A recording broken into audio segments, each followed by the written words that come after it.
It is really great to see everyone visiting. That's the best part. My name is Mayor Michelle Cafusi, and I'm the mayor of Provo, and I'm in leadership, and I'm bottom of the totem pole. So that just tells you all the heavy hitters weren't able to make it today. So you get me. First item of business, I just need a motion to approve the minutes from our last meeting last Monday. Okay, we have a motion and I need a second. Perfect, thank you both. Did you, I don't know who's taking minutes. Did you get them both? Perfect. All right, all in favor, say aye. Aye. Any nays? Okay, great. Let's go ahead and turn the time over to Cameron. Thank you, Mayor. Welcome everybody to LPC. Carson, how many do we have online? 95 online. Excellent. So thanks to those of you online and in person. Make sure you sign the roster as you walked in, and those online, Carson will walk you through what you need to do online. Before we jump into the agenda, we have a Cole, how do you say your last name? LaCroix from Senator Lee's office, who wanted to make a quick announcement to this group. So Cole, take it away. Super appreciative of you guys for letting me speak for just a moment.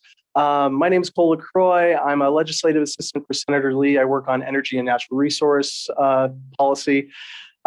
We are in town this week soliciting feedback on a legislative proposal that Senator Lee is preparing to introduce, specifically meant to address housing shortages. Essentially, the idea is to make more federal public land available for the development of homes to specifically address housing shortages.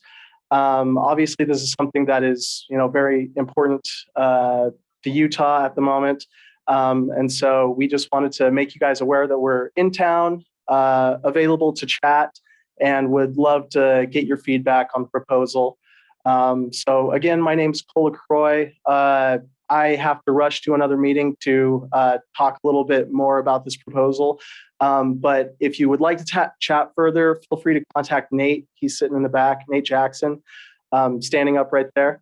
And then also we have some one-pagers on the table outside that you can pick up to get a little more detail on the actual proposal. So thanks so much, everybody. Really appreciate your time, and have a good one. Does it have the contact information on it?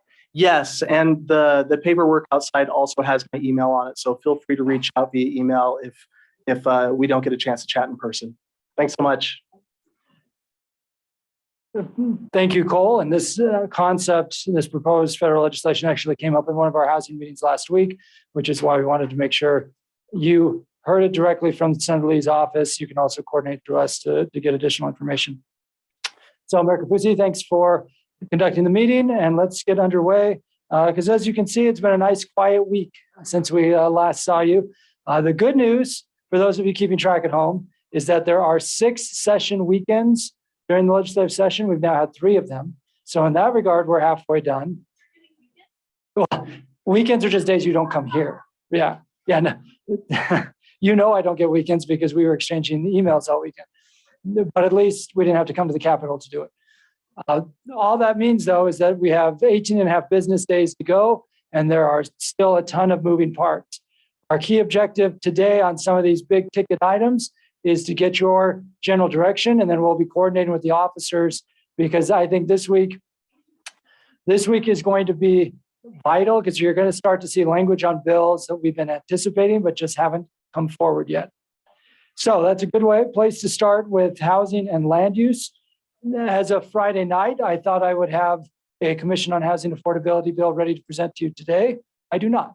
It is still being drafted. We spent several hours with the bill sponsor on Friday. And so any minute now, I'll be getting that protected copy. So realistically, what we'll end up doing with this bill is putting together an outline of what's in it and what's not in it, and then distributing it to you in anticipation of next Monday's meeting.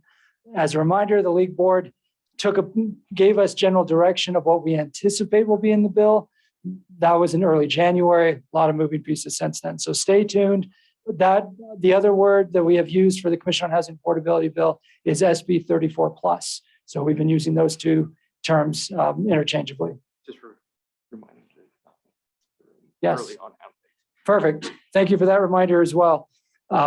Last week, the room was left in disrepair. And so we actually had Ledge Research and several security folks approach us over the course of the last few days. So we would not be able to use the room anymore if people leave their garbage and their lunches out in the room.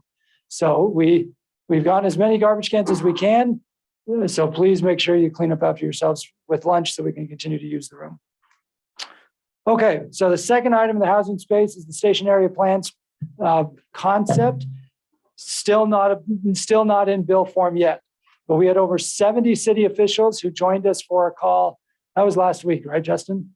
Yeah. All the days run together. It feels like that was a year ago, but we had a specific station area plan call last week with over 70 city leaders where we were collecting feedback from you about what could potentially go in this legislation.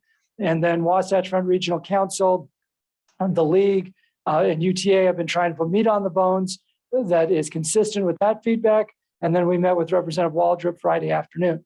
Mayor Silvestrini, who is the first vice president of the League, and Mayor Ramsey, who's the president of the League, they are both online today because they're representing local government in Washington, D.C. at the beginning of this week. They've been very involved in those concepts as well. Here in a nutshell are the bullet points, which we hope will turn into bill form this week. We are still soliciting feedback from cities. So as I walk through these bullet points, if you have any concerns, raise your hand, grab us after the meeting.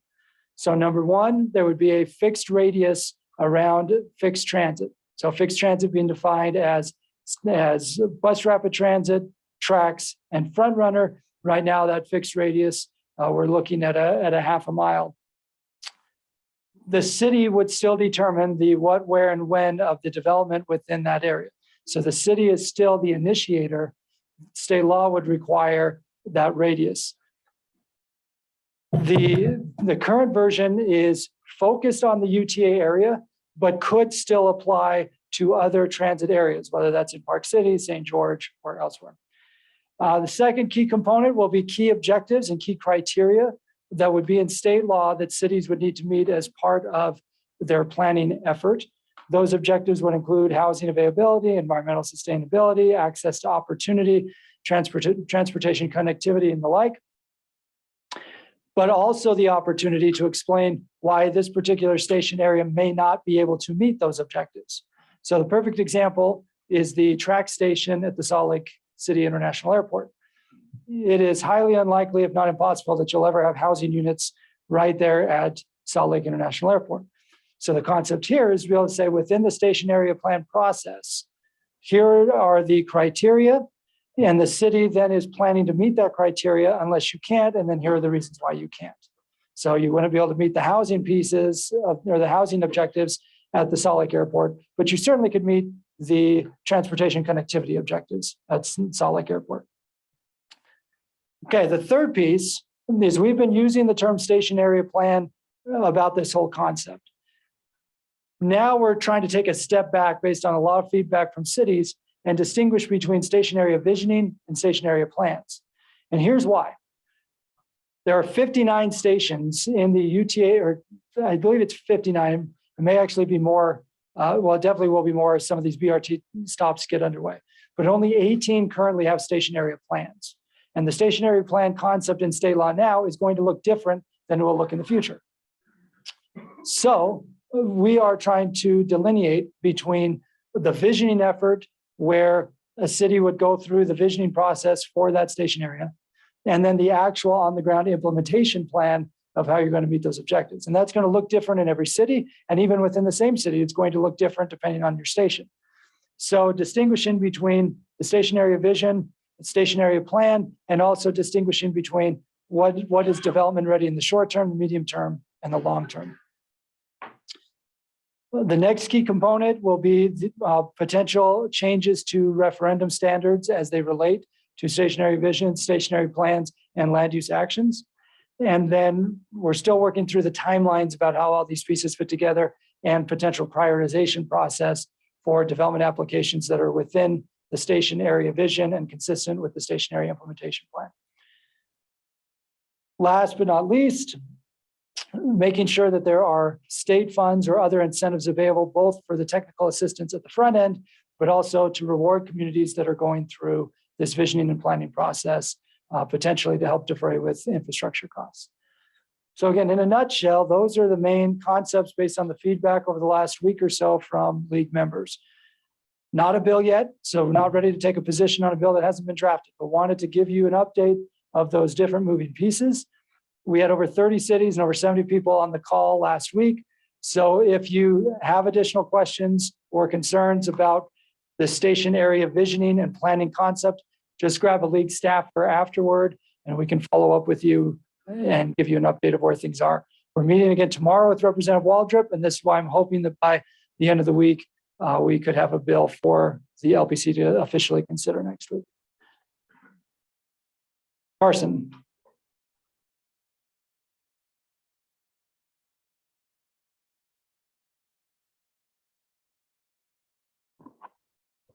Thank you very much. So I just wanted to share this comment from Mayor Silvestrini, who is watching from online. He said, Rep. Waldrop has been listening and attempting to craft this bill in a way to make it acceptable to cities and towns while still accommodating the state plan to maximize our transit assets and move the needle on creating housing adjacent to jobs and transit. Yep, here. Thank you, Mayor Silvestrini. The third item within legislation pending on the housing piece, we've just referred to as state mandates, because there are still a lot of rumblings up here and we've been pushing back on them at every turn, but rumblings about either a state MIDA-like board or state spot zoning into different areas around the state. And so there still is not a public bill. There's still rumblings, there are still bill files open, but there's still not a public bill. But we've continued to push back at every turn on those concepts. I mentioned last week that the league officers in our weekly call with the governor's senior staff were very aggressive with the governor's staff last week.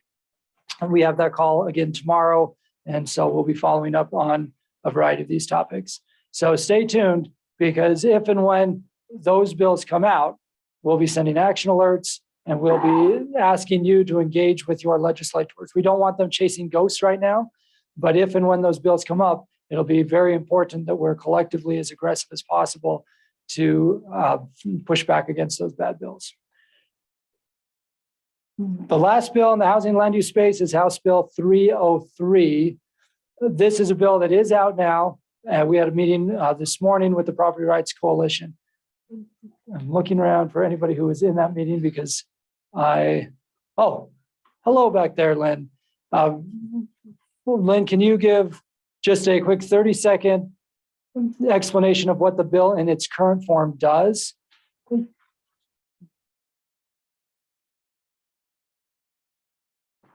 Thank you. For those of you that read House Bill 303, it is nothing that we would be pleased about. And we told that to the Property Rights Coalition today, told them that bill was a non-starter. The issue they're trying to address is, for those of you that know, you have zoning changes. And when you change the zoning of a property, there's a specific notice you have to give the property owner. But you can also make changes to your zoning text that may not change the zoning of the property, but it changes the text or the regulations for each zone. And we're trying to figure out how to give adequate notice of those text changes. We told them this bill doesn't work. They reluctantly agreed, and we talked through some concepts, which we said we'll work on some language, bring it back to them in about a week. The concepts would be twofold. One would be a little bit more detail in your agendas as to what these text changes would do. And that narrative would be, one, posted on the city's website, and two, forwarded to anyone who asks to be notified of upcoming changes. So it would assemble essentially an email list, and you would both post it and push it. But we're going to come up with some internal language and review that within the next week, and then we'll have more to talk about. They agreed they would not move the bill for a week until we have a chance to discuss the language. Perfect, thank you. And the main takeaway for this group is that 303 in its current form is unacceptable, which is why we pushed back on them this morning. And so we'll stay tuned over the next few days. Any other questions on the housing and land use space before I pivot to economic development?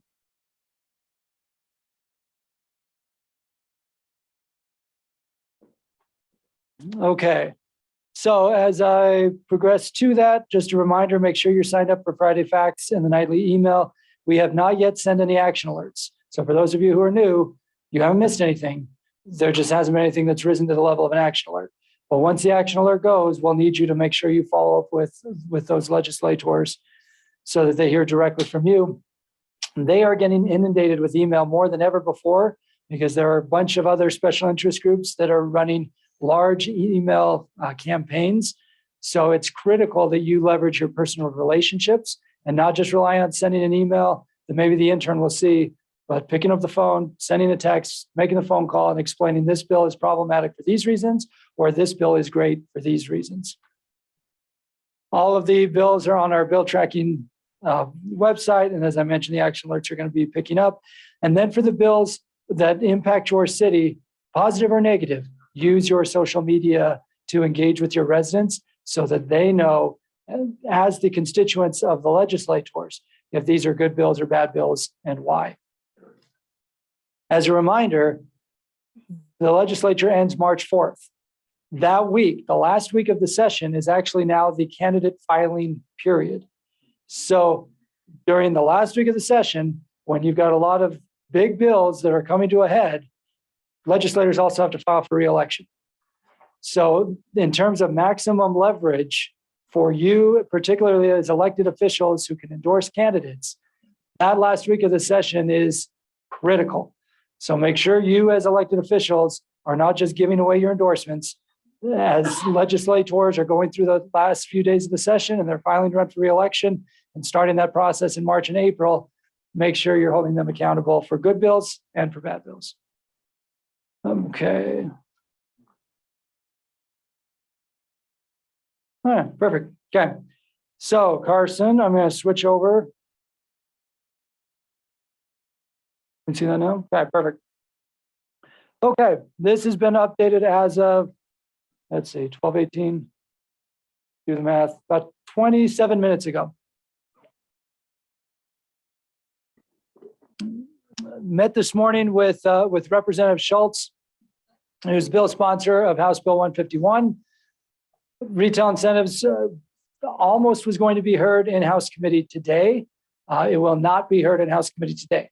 The current plan is for it to be heard in House Business and Labor this coming Thursday morning. Okay.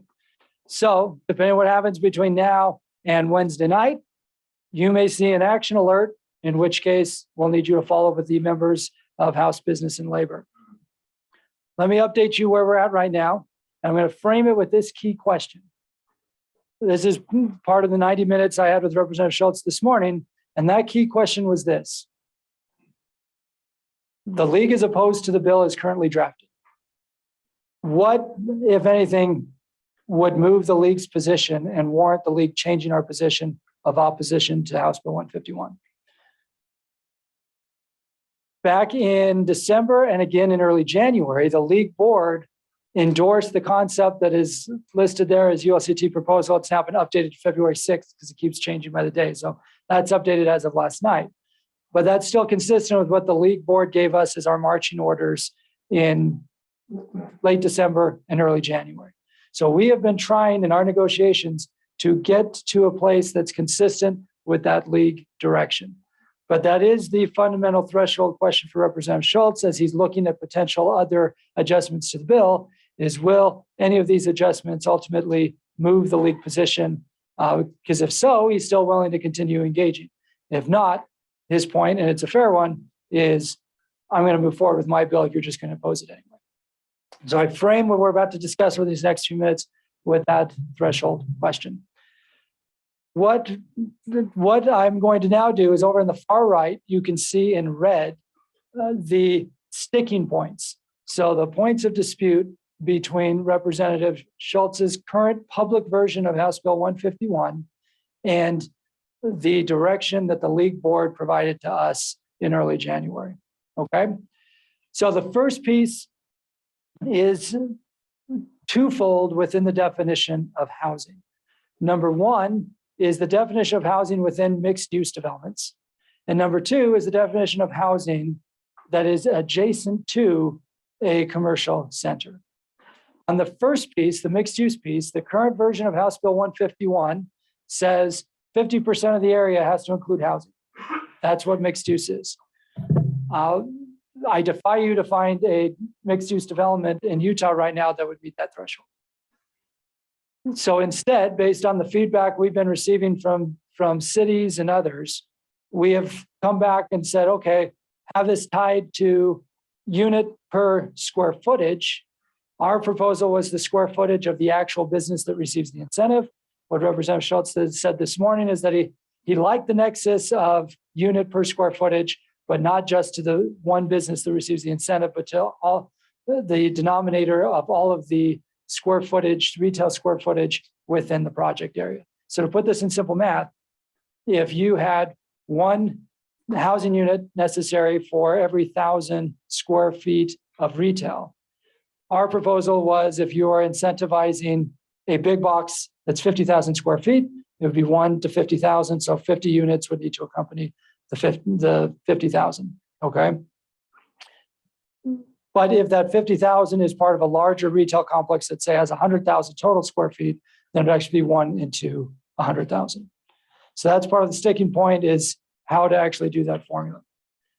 The second, so the good news though, and the reason I bolded it, is he has moved in the last few days from his 50% threshold, 50% of the housing has to be, or 50% of the mixed use has to be housing, to this type of formula, which is consistent with a lot of mixed use developments in existence today.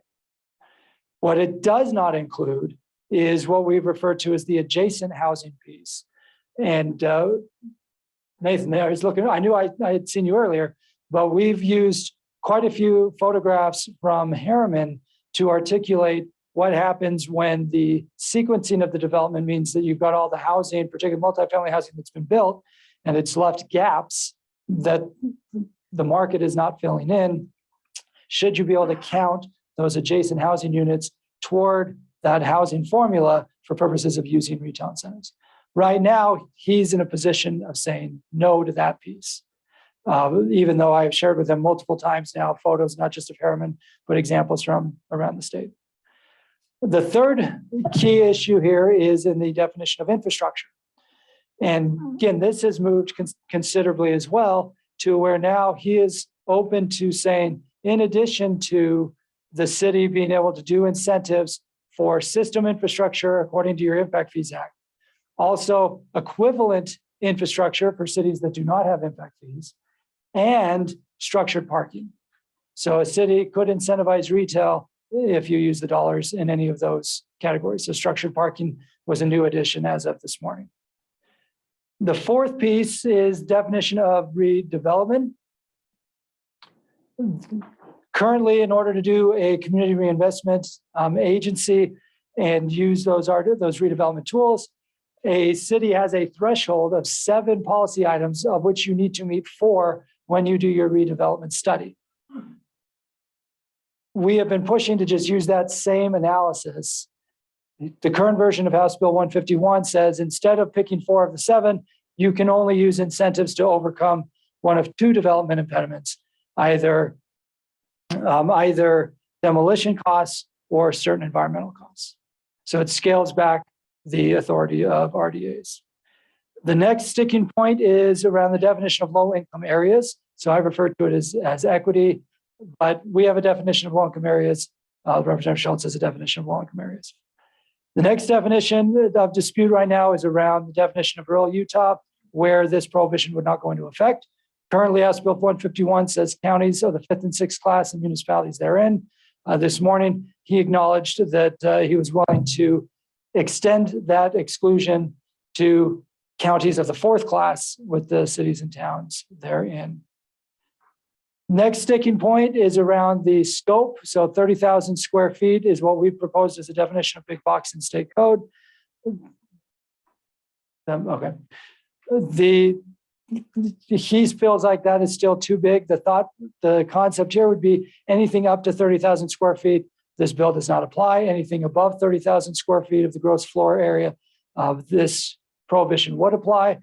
So he is still opposed to that sort of threshold, though he's gone back and forth on whether or not another threshold, a lower threshold, would be appropriate. Letter H, new cause of action. We have indicated repeatedly, again this morning, new cause of action would be a line in the sand. And his response was, okay, maybe it's not a new cause of action, but he still wants something with teeth beyond just a report. In his mind, just a report, because we do reports on a regular basis about our redevelopment activities. And then last but not least, the definition of payment. Right now, his definition is any public funds, whereas what we've been proposing have been those direct incentives of property tax and sales tax. So as you can see, there's been some movement this morning. I should note on letter I, he expressed a willingness today to think about this piece further. We'll be meeting with him again tomorrow afternoon. And again, his plan is to put the bill in committee Thursday morning. Now, I'm going to ask the question that some of you are thinking, and that is, where's the governor's office? Where's the Senate on this proposal? All signs point to the governor's office still being shoulder to shoulder with Representative Schultz on the proposal. The Senate, it depends on who you talk to. We've had some senators who've said they feel like it goes too far, and other senators who have said this isn't our fight, and we don't want this to turn into a battle between the House and the Senate. Okay, so that's where we are at.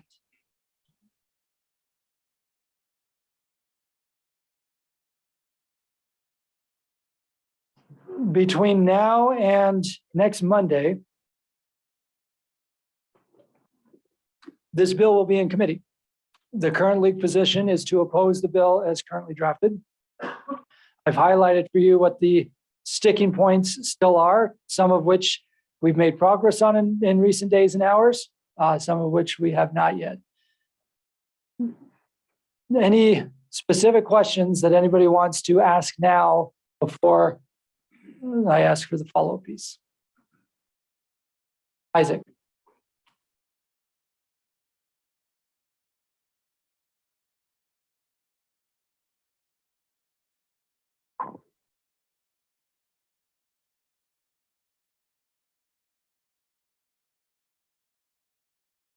I've just been curious, the piece that's in the league's proposal that suggests that it needs to be 50% housing and then 50% of the housing needs to be moderate income housing. Is the league on the side of saying, we want that moderate housing piece in there? In other words, if anything, we're the ones who pushed it up to make it 50% and they're pushing back the other way? Or are they putting the pressure to have the moderate income housing in there? And we said, well, we could live with 50%. I'm just trying to understand, is there anything you can tell us about whether that's our banner or something we're trying to live with, or where that is? Sure. So to summarize the question from Isaac, the current version of House Bill 151, in addition to saying 50% of the development area needs to include housing, also says 50% has to meet moderate income housing plans that the cities establish. Our counter proposal is actually silent on the moderate income housing piece. And the reason it's silent is because based on the feedback from lots of folks, you basically got to a point where you're asking the incentive to do too much. Either the incentive needs to facilitate housing in general, or it needs to facilitate buying down the cost of housing, but the incentive is likely not going to be big enough to do both. So the proposal we took back to Representative Schultz was actually silent on the moderate income housing piece. You asked about where the pressure is coming from that. There are a lot of legislators and the governor's office who have said, if Provo City is doing an incentive, then Provo City shouldn't just be giving the incentive to benefit the business owner who's receiving it. You should be doing the incentive in order to benefit the greater public good. And we've agreed with that sentiment, hence the conversations about system infrastructure and the like. But then they said, then there should also be that affordable housing component as part of it. That's gotten pushback from developers as well, who are concerned about how to make it pencil. And so that's why in our proposal, we were focused more on just the ERU formula, which your neighbors in Orem use that model as part of the University Place redevelopment, and other cities have used that formula as well. I do anticipate that the moderate income housing, affordable housing piece will still be part of the dialogue on House Bill 151, just like it's part of the dialogue around SB 140 on HTRZs, just like it's part of the dialogue around station area plans. In fact, Carson, who's manning point back there online, we've asked him to basically build a table about how these economic development tools and either how they are consistent with each other or inconsistent with each other. Because right now, those bills I just described to you all have different definitions trying to say the same thing. So we're trying to crosswalk them together and to go back to the bill sponsors and say, we either need consistency on this, or you just need to acknowledge you're creating a whole bunch of inconsistent tools. Let's go council member and then Craig. Sorry, I guess this is a clarifying question. Can you speak a little bit to the logic behind if we incentivize one business in a commercial development, we have to count all of the retail square footage? I mean, we incentivize Costco. Why do we need to count Olive Garden's square footage? Right. So our counter proposal was the first thing you described of if you're incentivizing the Costco, that you would calculate the housing piece based on the Costco. The argument Representative Schultz made this morning was the incentive for the Costco is benefiting all the retail, so you should count all the retail. But that is the point of dispute, is what the denominator ought to be there. Has there been any discussion about a threshold of if you're doing like a smaller project area to be not come under this? Yep. So the version that I just had on the screen was the ULCT proposal February 6th. So as of last night, if I were to go back to say a week and a half ago, it had a sliding scale concept that I think was trying to address what you just described, which is if you've got, I'll use simple numbers. If you've got a 100-acre parcel, you're going to be able to accommodate housing easier on a 100-acre parcel than you would on a 5-acre parcel. And so we were trying to devise a sliding scale that could work that way. Ultimately, coming back to the one size misfits all mantra, it was hard to figure out what that sliding scale would look like. Senator Harper has actually put a sliding scale into SB 140 when it comes to the number of housing units around different modes of transit and the tax increment that could be captured based on the density requirements. So we were actually trying to model that. I'm not sure if his language is going to make it through the session because there's been some pushback there, but that's what he was trying to do, and that's what we were initially trying to do before we scaled it back to the ERU formula. Carson. We have a few comments from folks online. Do you want me to just read off the comments, then I can pause if there's questions within those comments? Sure. And recognizing that this is still, there's still a lot on the agenda that needs to be discussed. Justin, here's my thinking. Maybe take comments for about 5 more minutes, and then I'll announce how we're going to do the survey, and then we can move on to other topics. Does that work? Okay, Carson. Okay, so first comment from Mayor Silvestrini. I have concerns that if we do not get to yes on a proposal, that we will be rolled on the compromises we have been able to negotiate to date, and the bill may go back to being something far less than palatable. What things can we still give on? What must we absolutely insist on? We must have a narrow list of must-haves to get to yes. And who made that comment? Mayor Silvestrini. Yeah, Mayor Silvestrini, that's a good point. And that's what we're going to try to address that here in just a second of the exact, prioritizing the exact remaining points. And then a comment from David Johnson in Blanding. We appreciate the league's efforts on this, but more still needs to be done to address its one-size-fits-all impacts on rural communities. HB 151 severely hurts rural communities, and the league alternatively the league proposal does not resolve the issue. The need for affordable housing is real in rural communities, but mixed-use commercial developments completely miss the mark. Also, rural communities' need for retail incentives isn't about zoning for dollars, it's about providing basic needs. The state should not only exempt truly rural communities that travel more than an hour to regional retail. The state should actually create more incentives for rural communities to secure regional retailers. Rural communities need the state's help in creating more tools in our toolbox, not taking the tools away that we have.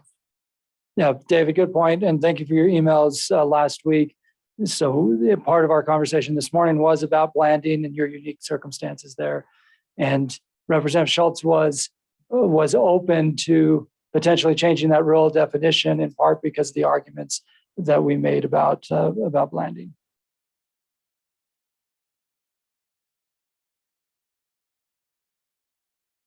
Another comment from Paul Larson, rhetorical statement. The legislature needs to appropriate funding to cities to do compliance monitoring for these kind of mandates. Ensuring that the city does not violate one of these provisions is a large task for a smaller or medium-sized city with small staff size. So, Paul, that's in part why we're trying so hard to get rid of that cause of action piece, because you're exactly right. This would be an attorney's dream come true to be able to have this cause of action. And then last comment from Gary Whatcott. Maybe the affordability depth is related to the scale of affordable housing. If we are meeting an AMI of 40 to 50%, then maybe we only have to provide 10%. If we meet the 80% AMI, we have a higher percentage. So kind of the sliding scale that you've suggested. Yeah, no, Gary, that's a great point. And that's been part of the back and forth on Representative Waldrop's bill is a sliding scale around the true affordability. Okay, so Carson, are you ready with that survey link? That's fine. Yep. So you're ready for that online. Okay. So similar to what we did last week for the secondary water piece, which was really helpful the next day as we were meeting with stakeholders on it. Now that we've walked you through kind of the key sticking points here, we're going to ask for a straw poll from those in the room. And then we'll be doing the same thing with those online to just help us make sure we know which items need to be prioritized as part of this discussion. Okay. So let me pull.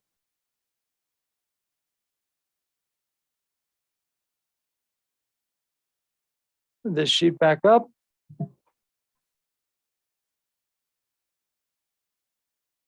Okay. So for LPC, so Carson, I assume you're just going to explain to folks online what to do on the poll. Okay, so now I'm just talking to the folks in the room.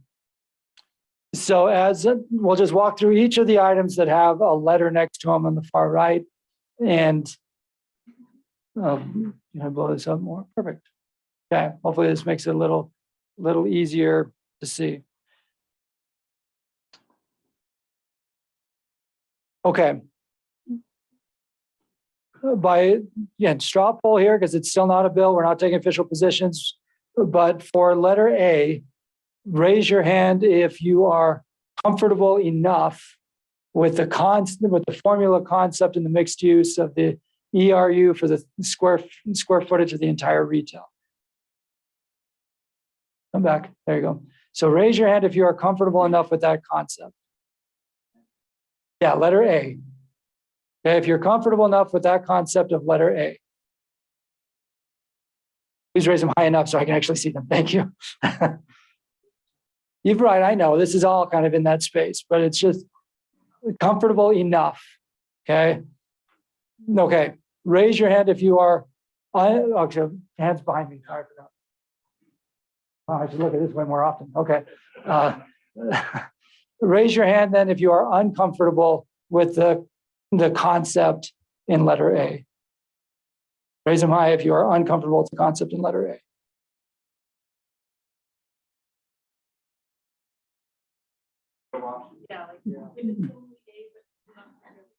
No, I know. That's where it gets way too nuanced for a group of 200. Okay. Yeah, will you take it back to the council member?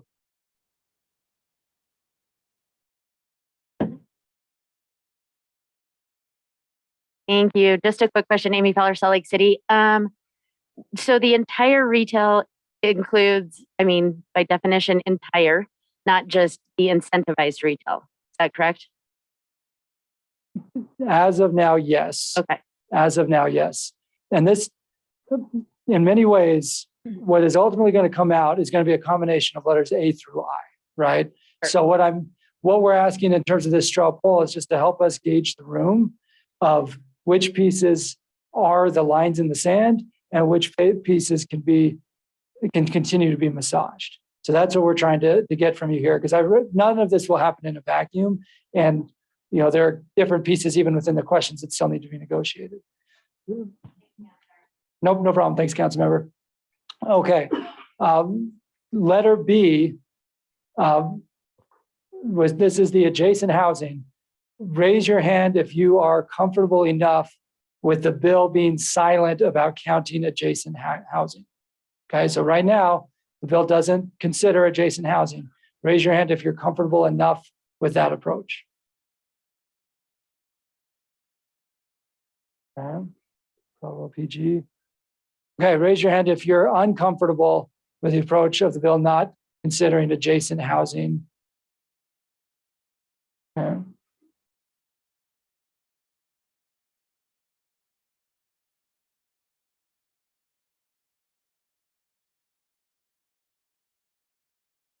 Okay. Letter C. So infrastructure, which would be system improvements plus structured parking. How many of you are comfortable enough with this definition of infrastructure, which means you can still do incentives if the incentives are tied to system improvements and structured parking? Okay. Raise your hand if you are uncomfortable. Okay. All right, redevelopment. And so raise your hand if you are comfortable with the current perspective of the bill that says redevelopment can only be for environmental mitigation and demolition. You can use incentives for redevelopment so long as it's only for environmental mitigation and demolition. Raise your hand if you're comfortable enough with that approach. Okay, raise your hand if you are uncomfortable with that approach.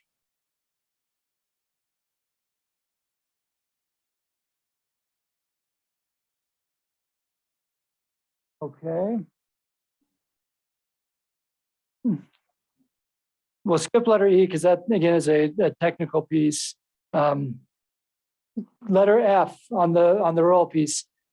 If the bill were to say this bill does not apply to cities and towns within counties of the 4th, 5th, and 6th class. So that's population of used to be 30,000 until last year. Do you remember what it bumped up to?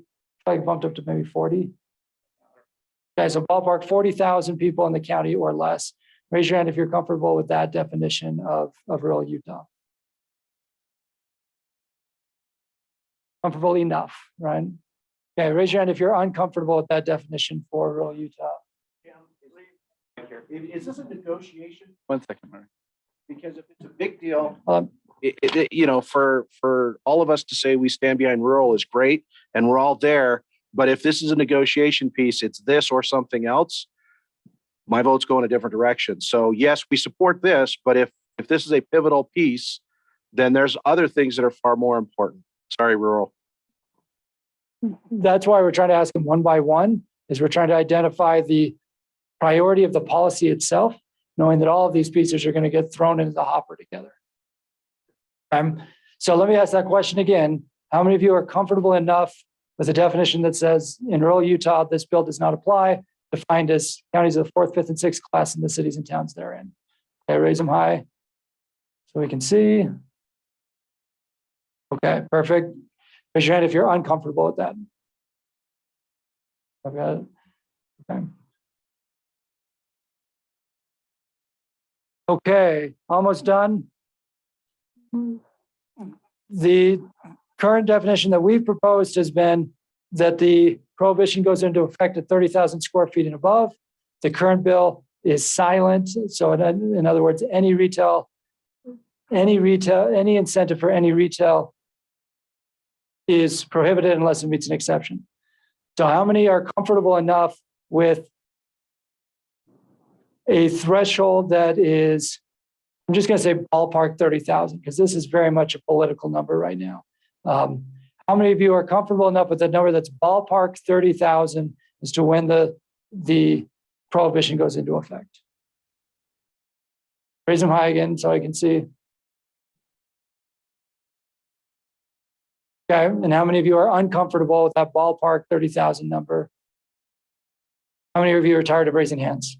I think I'm at that point. Okay, so two more. Cause of action. How many of you are comfortable enough with the bill that says there's a new cause of action? Okay, obviously I know that answer. How many are uncomfortable? Okay, we're good.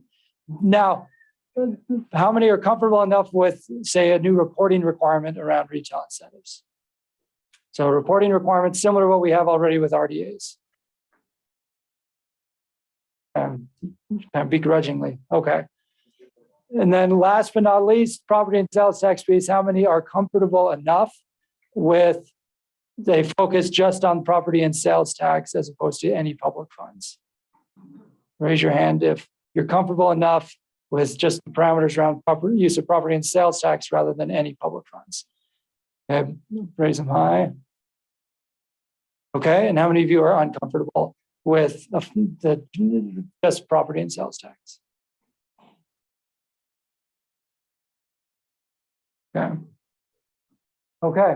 So Carson, I'll coordinate with you after. Again, we're meeting with Representative Schultz tomorrow afternoon. This has been really helpful. To Mark's point, and this is, I want to end with this. All of these pieces are in the blender together, right? So part of the reason why we wanted to just get a sense of the room is knowing that all these pieces will fit together some form or fashion. And there are going to be cities that will like this piece more than this piece. And we're trying to thread that needle and be consistent with what the board direction was. If we can live with this, and we're not there yet. I see a hand in the back. So while Liam takes that back, we also talk every day with some, if not all, of the league officers, and we'll be coordinating with them over these next few days. But I know this was skipped over, but can I get the league's understanding to why equity is something that we couldn't vote on? sure. So we could vote on it. It's just our definition is a better definition than Representative Schultz's definition because it's tied to the federal standard. So if you want, we could certainly vote on that piece, but I didn't see that as a policy piece. I saw it as a technical piece of trying to define the. Maybe you can help me understand, does the representative give more? Like, is there a requirement for more units with his definition versus the federal definition? Sure. So I'm bringing it up.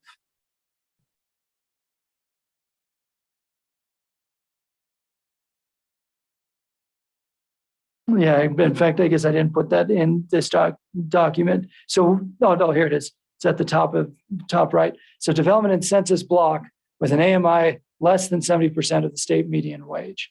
So that would essentially create a new reporting requirement and a new mechanism for tracking areas that are low to moderate income.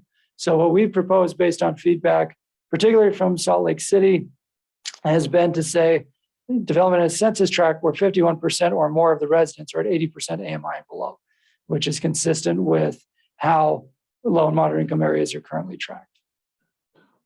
Okay, and do you know if his bill would result in more units versus our bill? So that is the great unknown, because the concept of the equity piece is to say if you're in a low income area similar to opportunity zones from federal law a few years ago, if you're in this low income area, then the prohibition doesn't apply. We've tried to run maps of what his definition does. The maps overlap with our definition, but there's some consistency, some inconsistency. So that's why we were trying to just have a consistent standard. Gotcha. Thank you. Yep, you're welcome. Thank you for the question. Okay, stay tuned. League officers, so Mayor Kafusi, Gary, Mayor Silvestrini, Mayor Ramsey, and Mayor Caldwell, we'll be on a call with them tomorrow morning, and we'll keep working on the bill to try to get it to a place that's consistent with that first column. If we're not there by Thursday, just know you'll likely see an action alert so we can push back on the committee, but also be aware it's the House Majority Leader with strong support from the governor's office right now. So don't expect miracles in the House, but there's still a long ways to go on this bill. Okay, Justin, I'll turn it over to you. Any final comments on this one, or have I talked you all to death? Yeah, okay.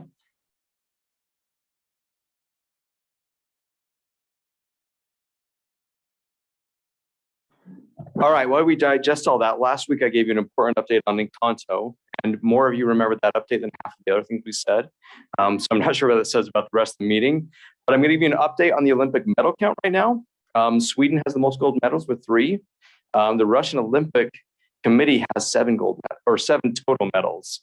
USA has 3 silver medals, putting us down there. But just to give you something else to think about for 1 second while we jump up to the next issues. So we're going to talk about Utah Lake Authority, but we're not going to talk a lot about it right now. So there's a bill, HB 232 by Representative Brammer. We're going to have a meeting right after this meeting. Stay tuned for the very end of the meeting. It'll either be here or we're gonna have to move somewhere else, depending if we get kicked out of this room. But if you are interested in Utah Lake Authority, talking about that, stick around, don't run anywhere. We will be having a conversation about that at the end of the meeting. So if you're really excited about talking about that now, just bottle up that excitement for about 35 more minutes, and then we'll jump right into that one. Public safety. So Rachel, gonna have you come talk about this one for a second. We're gonna talk about Garrity, and John, if you want to come up and talk as well. Talk about where we're at as far as the negotiations, the discussions around Garrity and Grandma. So on the Garrity bill, there are two pieces of it, and one about unsubstantiated allegations of misconduct, and then the part that's specific to the Garrity statements and prohibiting their disclosure under Grandma, or not rather prohibiting, but rather making them protected under Grandma, which then, there can lead to the balancing test that the State Records Committee can engage in. So we have met with Representative Wilcox to discuss the bill. We don't have a public bill yet, so there's not specific language to show you and discuss, but he remains committed to the bill, and Senator Bramble is supportive of the Garrity piece. And so we're very optimistic that the Garrity statements, that there is support for those, and the media had also kind of stepped back their opposition to that Garrity component. So we think that there's a lot of support to be able to move forward the amendments to Grandma to protect the Garrity statements. Did I miss something? Yeah, what Rachel said. I think we got. Hey, don't run yet. We've got any questions on the Garrity Grandma piece? Now that Rachel already started walking back. Okay, perfect. All right. Oh, no, I lied. John, you are next. Sorry, I made you walk back around. So we're going to have so we have a handout. What's the top of that handout called? It is called 2022 Public Safety Legislation Comparison. All right, who needs the handout on public safety comparison? We'll go grab some and pass them out while you guys. Liam's got them, so if you need the handout, raise your hands. Liam, you can just hand Mark the microphone.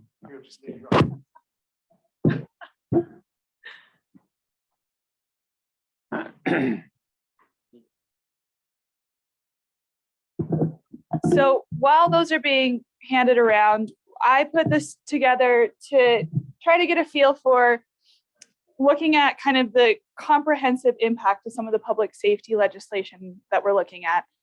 Obviously, when the legislature is looking at it and passing it, it is bill by bill. And so we're trying to really get a feel for the potential cumulative impact that it would have on local governments. Great. So let me quickly go through. Well, I'm going to go through House Bill 61 first, because I don't think we're going to talk about it much. This is Birkeland's bill.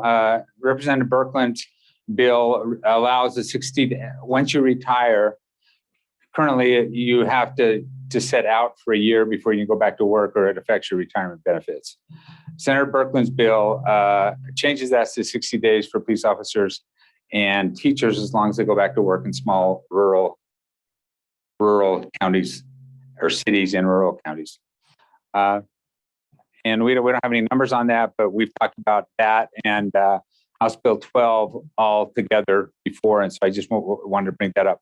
We have the fiscal, first of all, what you'll see, House Bill 12, Public Safety Retirement Amendments, is by Chief Gwynn, who's police chief in Roy, and a representative.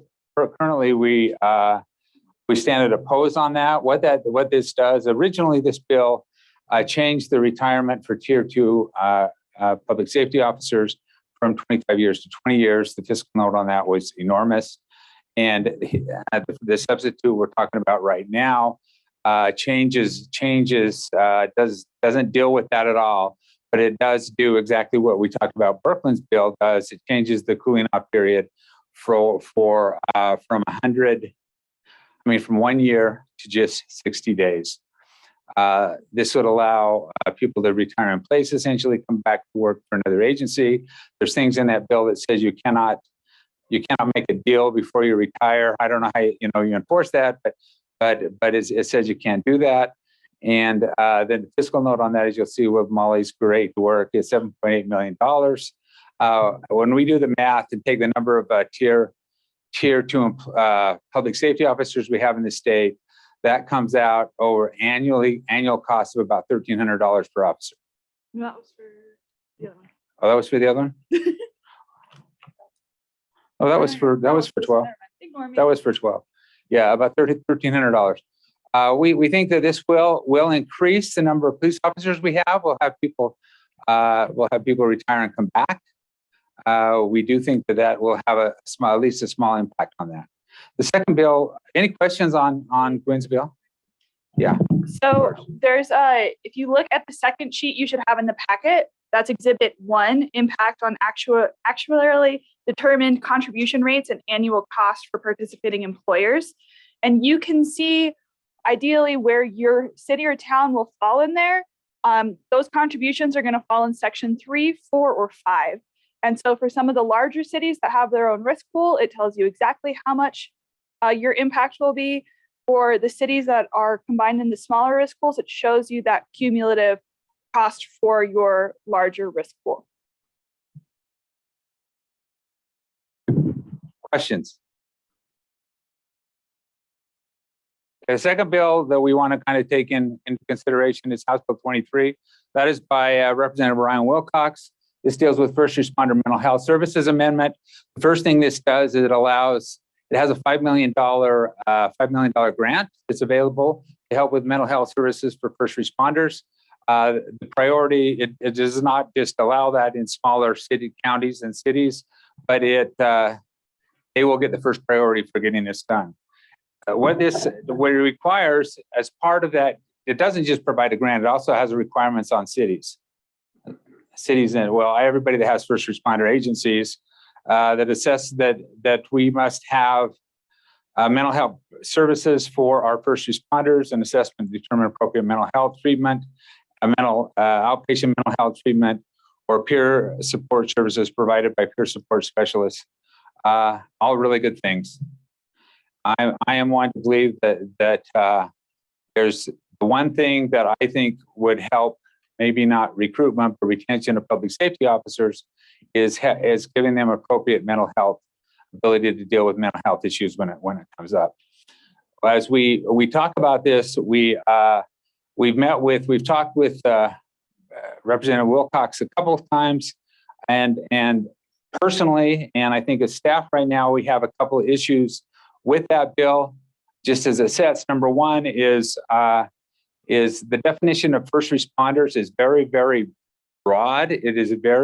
It's large, and it includes EMT, includes search and rescue personnel, those type of things. And as I talked to Mike Berg, who is kind of the mental health specialist for the Utah Chief of Police Association.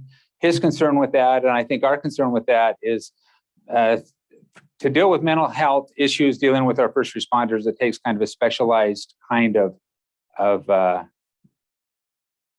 practice, and there's not enough right now. There's not enough in the state to handle what we have, and he's concerned that huge kind of numbers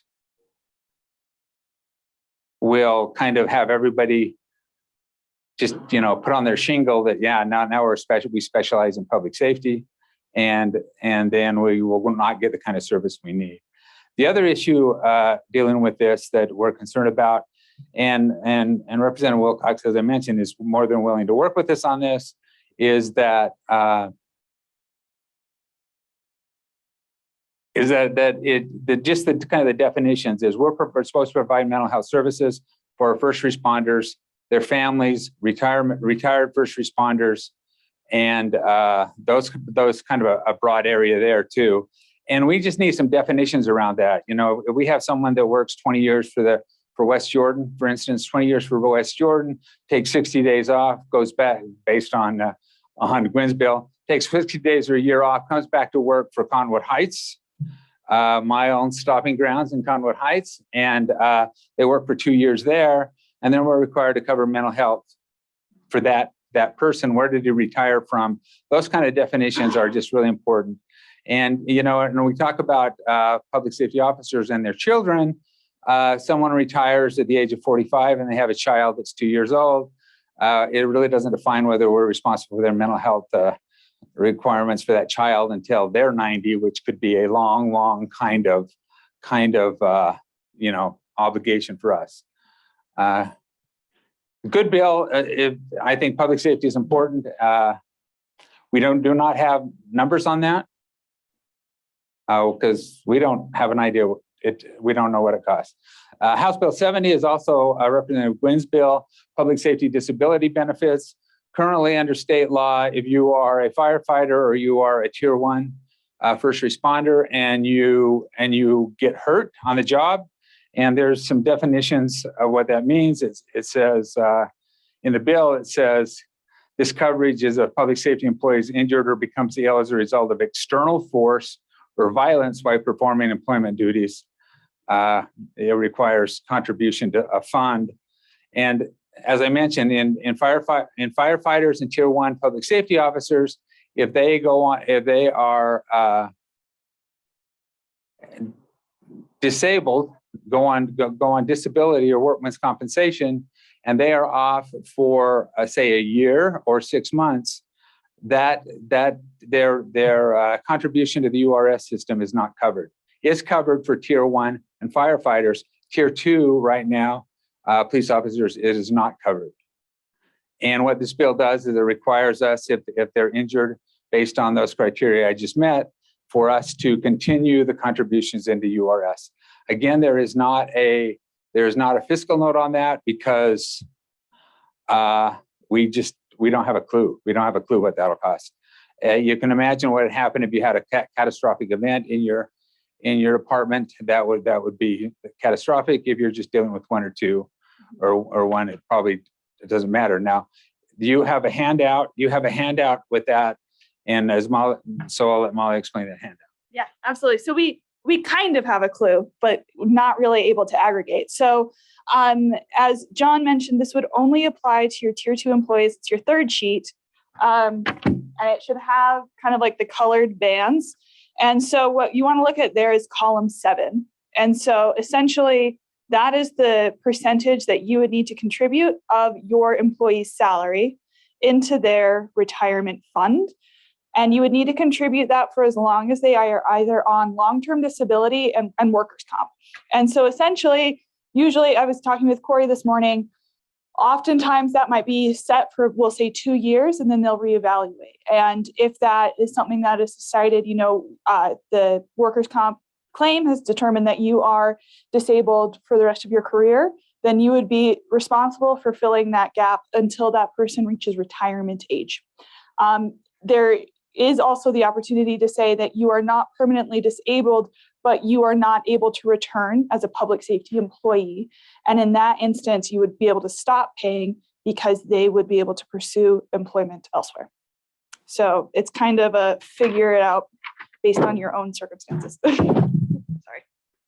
Oh, also worth noting, you would need to pay the column 7, the total required, because the employee would no longer be able to do their contribution rate. And it also includes the tier 1 amortization. So I just love this eye contact, Mark. Thank you.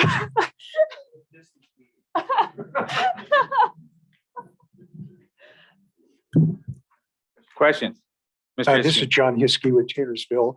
During the hearing, the committee hearing on this bill, it was represented, as you stated, John, tier 1 is covered. That was already into the base of everything for tier 1. When they did tier 2 in 2009, 2010, they did not build this into the rates that were put out. Therefore, the statement I heard was what you would be doing is signing a contract. You're required to, it's a contract that if these events occur tragically, that you are committed to cover this as you described it, Molly. If it's 2 years, if it's if it's a life impact, that you only pay You only pay, there's not a premium going along with this. Am I correct? You only pay if you have an incident and you pay for those incidents. Right, you pay directly for the incident. Directly for it. Yeah. And you're contributing to the URS retirement plan. So long-term disability and workers' comp are ideally covering the other portion that they would need to fill that gap. One of which is required. I don't think long-term disability is required, but most of us have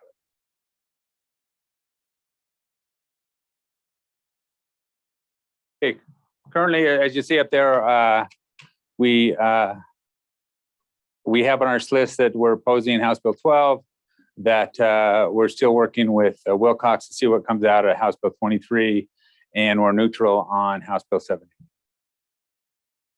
Okay. Comments? Gary.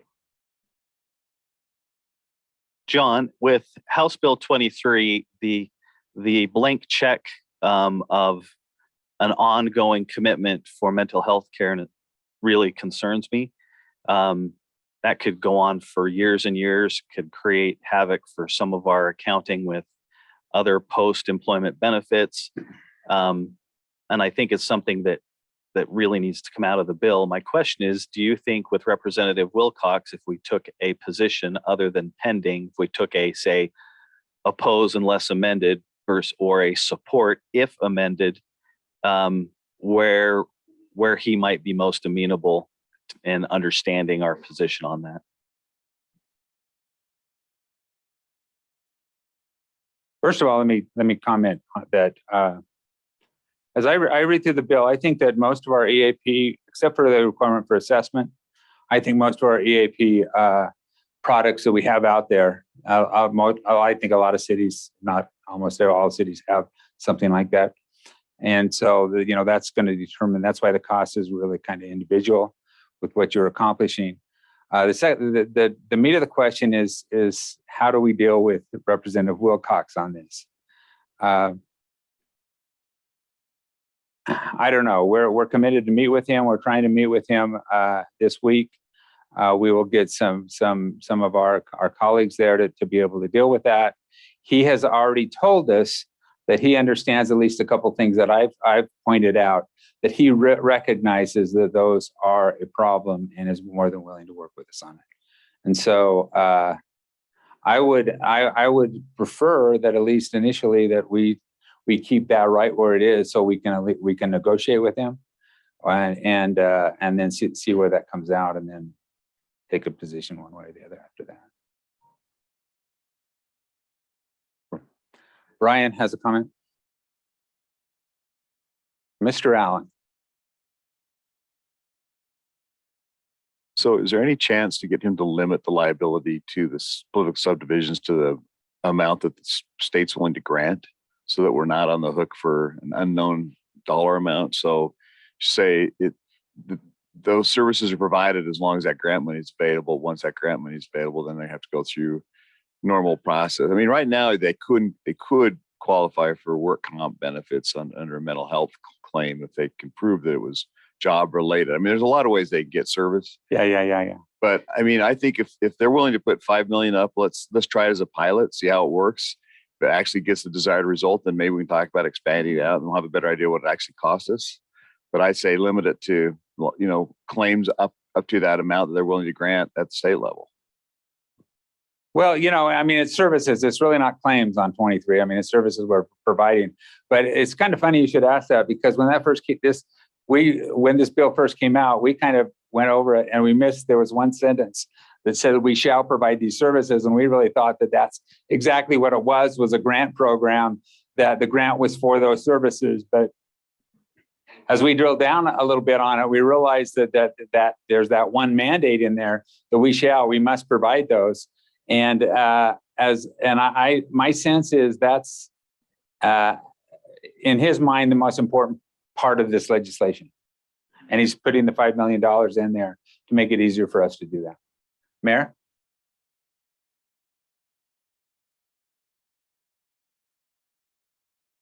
Got to jog around there, Liam. Didn't you say that this requires a specific professional degree or training. And so why are we even talking about it if we don't even have the ability to send our firefighters to that training until we have the providers?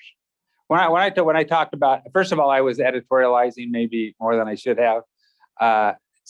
And I think Mr. Spatafor wants to add to this a little bit. My concern is that there is not a requirement. I mean, there's not a requirement of the expertise to achieve that. And there's a concern to me if we broaden it too much, we won't have the number of people that do have the expertise to provide it. Mr. Spatafor. John, thanks. How am I doing? You know this better. No, you're great. You're doing great. Couple of things to 23. The first one is the grant is going to go from Department of Health and Human Services to DPS, Department of Public Safety, which is good. So that changed and substitute. The second is a lot of the questions that have been raised today have been written in the bill vaguely, so that the rulemaking has been given to the department. So a lot of the questions, for example, like the one that you suggested, which is a good one, about if an individual serves multiple agencies, who would be responsible post-retirement? All of those would be determined through rules. So what that does is that's a lobbyist dream, so we can continue to work in the interim, just so you know. Representative so this is really the Spatafor and Associates reemployment bill. And anything to keep Ashley busy, because I'm close to retirement. Ashley's got a little baby. You should be busy. Representative Wilcox is committed to trying to get ongoing funding. So yes, it's 5 million. The account is non-lapsing.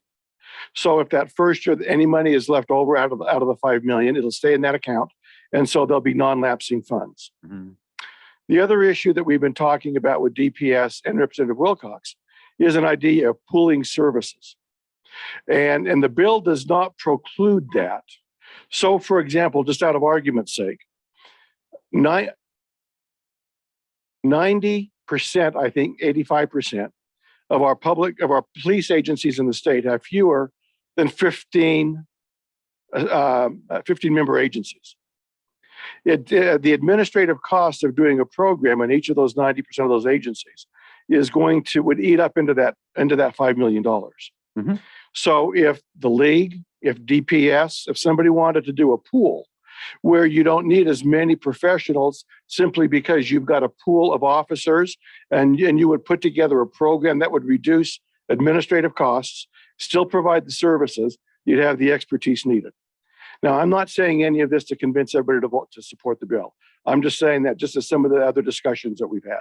And another discussion we've had is with ability for retirement. I know the FOP, can you come? I think the FOP is doing some work right now with houses dealing with retired mental health services that I don't know a lot about. So,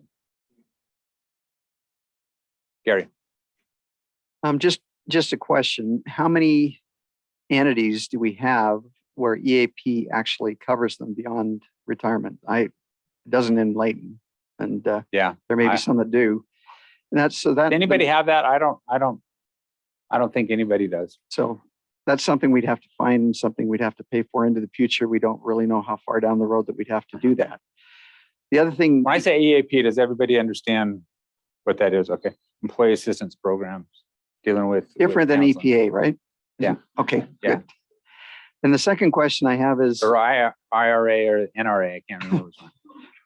The second question is, at one time, this thing isn't an equal. Everybody shares equally because everybody has an equal number of individuals that are affected by this. You may have 4 officers in Ogden that are affected by a traumatic event that they never recover from. And in Layton, we have nobody, or in Farmington, you have little city of Farmington, you may have, 5 or 6 that may be affected by it. So the question is, where's the great equalizer? It could be what Dave says, that is, you go to the treatment end and you try and pool your resources on the treatment end. But the other way of doing it is to go the way we did with death benefits for officers.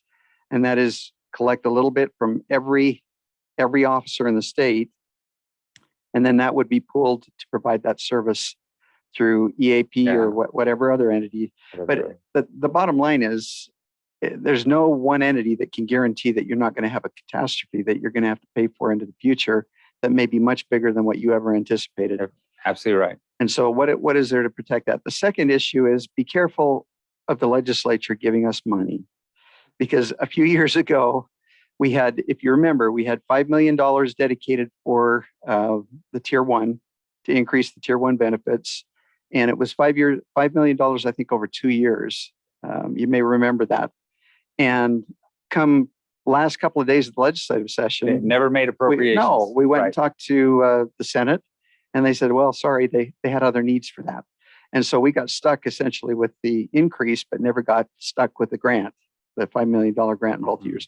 That could easily happen in a situation like this. I understand that it's dedicated and it would be dedicated, and I understand the lapsing and that type of thing, but be cautious because there's no guarantee that you're going to get the money. Okay. You know, and sorry, I'm just cynical. By the way, it's Brian has another question or comment. While we're talking about that, I do feel like, as I listen to LALC and work with the Chiefs Association, that one of the most important retention things we can do is have programs in place to help our officers be able to keep their, work with their families and have an appropriate mental health attitude to be able to continue in the job. And that's why a lot of them are dropping out, a lot of them are leaving. And so I think that's what Representative Wilcox is trying to represent. Yes, Brian. So John, as I read this, it doesn't really, I'm looking at this, the first substitute bill. It doesn't limit it to mental health issues that are job related or related specifically to a job. Right. I mean, it could be like they're going through a divorce. They could have latent mommy daddy issues that they didn't resolve. I mean, you're getting into, a fairly broad area of mental health services that could be provided that could become quite costly over It's not time. limited like the other one, the definition. Yeah, I mean, there's a disability amendments. Yeah. The cost on this potentially could be pretty significant. I do know that Orem City, where's Bryn? Bryn was here earlier. They've just gone to a new program, just mental health, kind of an EAP just for their public safety officers. Do you recall what the added cost was per employee on something like that? Okay, yeah. And they've gone to that, and really it's a specialized EAP, but a requirement for assessment. And that's what they're doing right now. Online, yes. There's quite a few comments online, but I will summarize most of them to be that it's expensive, and there's a lot of concern shared by the people in the room about the unfunded liabilities. So I'll summarize 6 comments in that. But then I also wanted to ask a question from Matt Dixon. Am I correct that HB 61 would only allow a police officer to go back to work if they were in a rural community, but HB 12 does not limit that to rural communities? Matt's got it perfectly right. Yes. And then And what? And part-time. Brooklands is limited to Brooklyn part-time. is limited to 50% part-time. Thanks. And then one last comment from Crystal Macon. I feel like there's some redundancy that no one is acknowledging. Health insurance is required to provide mental health services thanks to Obamacare. Workers' comp assists officers with mental health as well. Many cities are already providing EAP or mental health services to officers, so it just feels redundant to require an additional mandate for services that are already in place. And I think that's true in the most part. Like I'm concerned about specialization, but it's not in the bill. And dealing with retirement is an additional kind of issue. John back here. Hey, Dad. How are you? For everybody, this is my dad right up here, my professional dad, John Park. Brought me into this profession 22 years ago. Good man. We do this, what you were talking about with Bren and Orem, we do this in Spanish Fork. It was less than $5,000 a year for us to turn this on for an annual evaluation and visit with a mental health. For how many officers?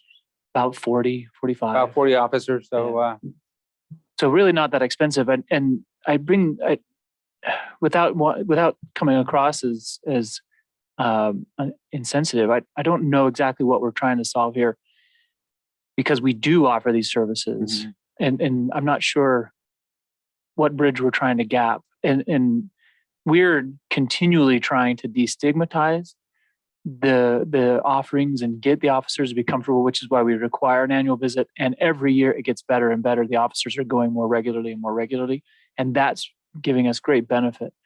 But not so much offering the service as it is getting somebody to actually go. And we're making headway little by little there. Yeah, I think that's an area we're slowly overcoming. Is cops are tough, and police officers are tough, and they don't have mental health problems. And if you don't believe me, ask them. And that's something I think that entire profession has done a great deal of work on that, and it's getting better. Yes. I just want to say John's not my father. Also, we've been taking this to the next level. How do you know I am Ogden. your father? You're not old enough. I know. But your son, maybe I'm your son. We've been doing this in Ogden. What we found is our traditional ERP is they didn't have the sophistication to do this for public safety. What we found when we did the initial survey, we hired a company in that has this expertise, and we found probably 30% of the officers are alcoholics. We found out that there was an officer who had his gun in his mouth 3 times the previous week. We found that the problems were much more severe than we had any clue. Our former chief, Chief Watt, said he was horrified. He didn't sleep for weeks because he was so blown away with the condition of his officers. So we need to work out the things that need to be worked out in the bill. And I know Representative Wilcox well, and he's trying to do the right thing because he recognizes that most of us aren't really taking care of our public safety like we need to.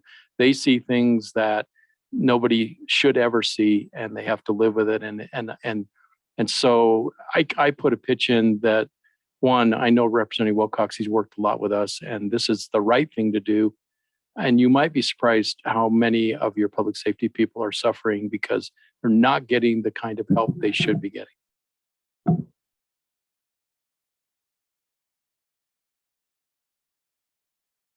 Yeah, just wrapping up. Thank you for your comments. Let me just add something on a personal note. We had these kind of health services in place 45 years ago, 42 years ago, I'd probably still be a police officer. And it's kind of the reason that I switched professions a long time ago. And so I think it's important. But then we wouldn't have Seth parents here because I wouldn't be his dad. So.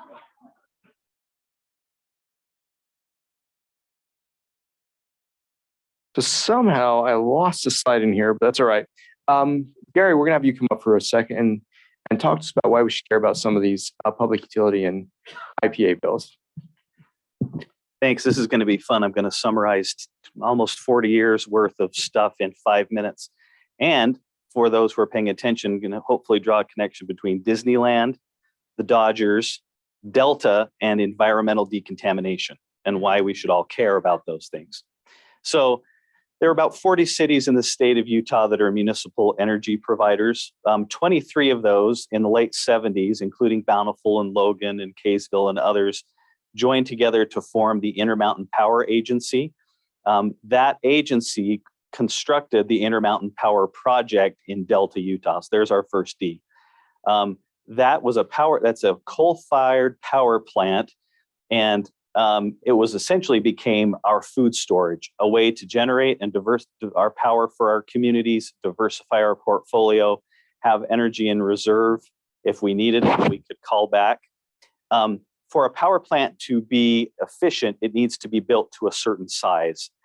Those 23 cities by themselves couldn't build a plant that was efficient. So we partnered with California cities to do this, including Anaheim, Disneyland, and Los Angeles, Dodgers.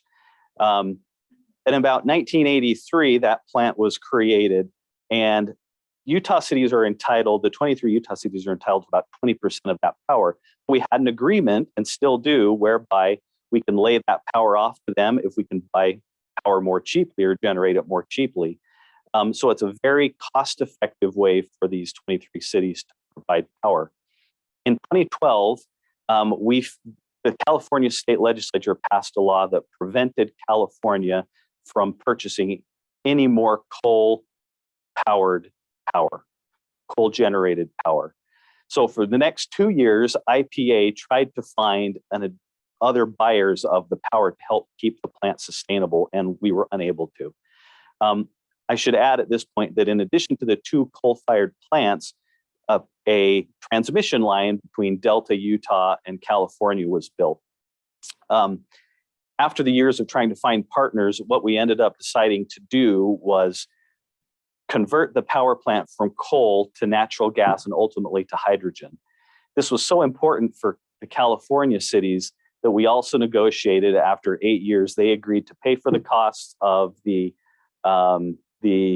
recommissioning of the plant and to pay for all of the eventual environmental decontamination, there's our last D, all of the environmental remediation costs.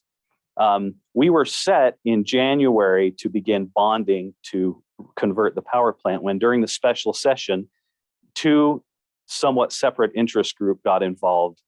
Coal interests in Utah thought it would be a great idea to have the plant just stay coal, ignoring any of the economics. And then you had the Delta County Commission, or excuse me, the Millard County Commission, who's had an ongoing fight about the valuation of that plant, which incidentally, unlike other utilities, pays taxes.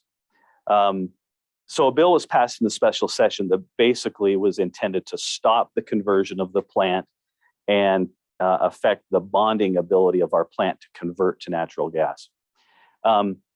During this special session, this legislative session, there are 2 bills currently and others in the works that would seek to take those steps even further and that have additional implications on municipalities, not just power cities ultimately. This is a classic camel's nose under the tent. Or as my friend Mark Christensen would say, this is the camel's actually coming in backwards. So it's not just his nose. HB 92, Senate Bill 92 and House Bill 215 are the 2 bills that would take the next step. One would make IPA subject to the Public Service Commission. This would be the first time that a municipal utility is subject to the Public Service Commission. That's gone all the way to the Supreme Court and been litigated that you don't need a Public Service Commission as public utilities because that's what city councils are for. Another would make IPA subject to the state procurement laws, and there are other bills relating to taxation and other things that are out there. But just so I'm clear, what's happened is you have the legislature getting involved with the municipal utility, a very specific one, to try and further their own goals without regard to the 40 years that the municipalities have worked this out themselves. We are very concerned that this is just the first step, that not only will this affect IPA, but ultimately UAMPS, which is the broader, there are 2 other municipal groups in the state for power providers. There's UAMPS and there's UMPA. And they were carved out during the special session. But the concern is that this is just the first step. IPA happened to be first because we were the first one to try and convert a plant from coal to natural gas and ultimately hydrogen. The California cities that were involved have already indicated they're very concerned and may not move forward with that, which would end the power plant in Delta, costing the state and the county millions of dollars. What we're looking for today is just support of our municipal partners. We hope that UAMPS and IPA will come on board and also be willing to support the other IPA cities. But we'd like the league to take a position to oppose these bills and help us send a message that our legislators need to trust our city councils. We've been doing these things for a long, long time, and it's not that we're not somehow less efficient and knowledgeable than we were 40 years ago. Any questions about that?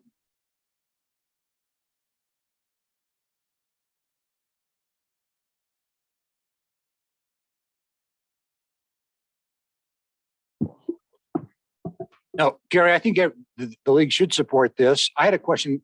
Doesn't this have an unconstitutional note on the Public Service Commission part, or legislative council just dropped the ball?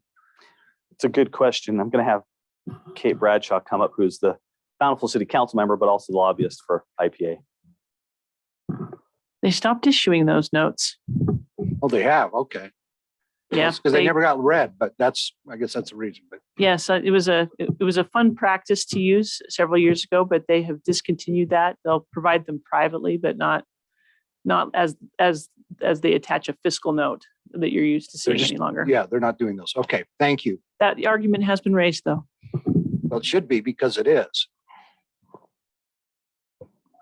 So the current position is opposed. What we're hoping is that you'll support some of our efforts to educate our legislators about this.